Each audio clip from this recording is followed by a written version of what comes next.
যদি বলি ন্যায় অন্যায়ের খেলায় ন্যায়ের বিজয় কিন্তু মাত্র একদিন অতিবাহিত হচ্ছে। তো এর ভিতরেই কালকে যে ঘটনাগুলো ঘটল এটা কিন্তু আসলে অনেক লজ্জাজনক, দুঃখজনক যে সংসদ ভবনের কিংবা অন্যান্য জায়গার বিভিন্ন লুটতরাজের মতো একটা ব্যাপার। আমি ছাত্র হিসেবে বলি এবং ছাত্র আন্দোলনের একজন সদস্য হিসেবে বলি, ছাত্রদের কিন্তু কখনোই মুখ্য বিষয় নয় এসব করার। তাদের ভিতরে একটা শিক্ষাবোধ আছে।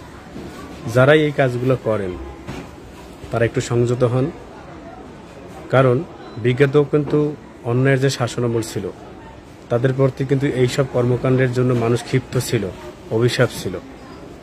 তো আমি চাই না দেশের একটা ন্যায়ের দিক থেকে একটা বিশ্লেষণ হচ্ছে কিংবা সুন্দরভাবে একটা রাষ্ট্র গঠন হচ্ছে, এখানে এই সংক্রান্ত কোনো কাজ করে বিগত যে শাসনামল ছিল, সরকার ছিল, তাদের কর্মকাণ্ডের সাথে এটা মিলে যায়। এবং অনেকেই দেখা যাচ্ছে যে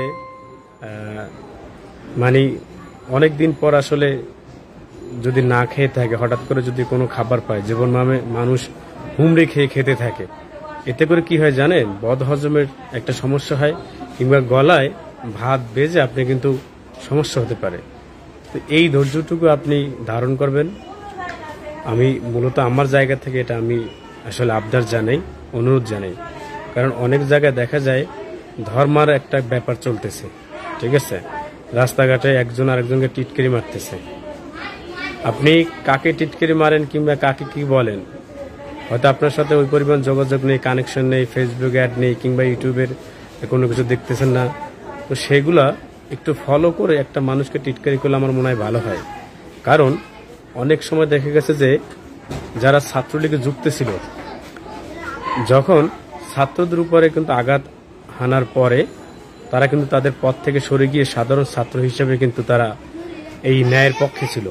তো এরকম অনেক মানুষ আছে, তাদের আনুষ্ঠানিকতা জায়গা থেকে বিভিন্নভাবে হয়তো সামাজিক কোনো কর্মকাণ্ডে যুক্ত থাকতো, কিন্তু অনেকেই ছাত্রদের সাথে সম্পৃক্ততা বা ছাত্রদের সাথে যে কোনো বিষয় যখন শুরু হয়েছিল তখন কিন্তু তারা সবাই ছাত্রের পক্ষ নিয়ে কথা বলছে। এগুলো আপনাদের খুঁজতে হবে যে একটা ছাত্র সে এই ছাত্র আন্দোলনের কতটুকু পক্ষে ছিল, বিপক্ষে ছিল, কতটুকু পজিটিভ ছিল, নেগেটিভ ছিল, এগুলো বিশ্লেষণ করে যদি আপনি তাকে একটা ব্লেম দেন, একটা দোষ দেন কিংবা তাকে কিছু বলেন, সেটা কিন্তু সে সহ্য করবে। কিন্তু আপনি জানেন না যে ছাত্র আন্দোলনে সে কতদিন থেকে সম্পৃক্ততা ছিল কিংবা তার ফেসবুক পোস্টে আপলোড ছিল কিনা বা কতটুকু গেছে, তার আশপাশ থেকে তথ্য নিন।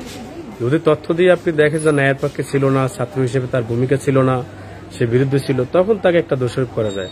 আপনি জানেন না, আপনি নিজে আন্দোলনের সক্রিয় ভূমিকা কিছুই রাখেন নাই, একজন ছাত্র সে 10 তারিখ থেকে 15 তারিখ থেকে যুক্ত থাকা সত্ত্বে বিজয়ের দিন পর্যন্ত সে যুক্ত ছিল, আপনি হুট করে তাকে একটা কথা বলে ফেলেন, এটা তো তাকে আঘাত দিলেন।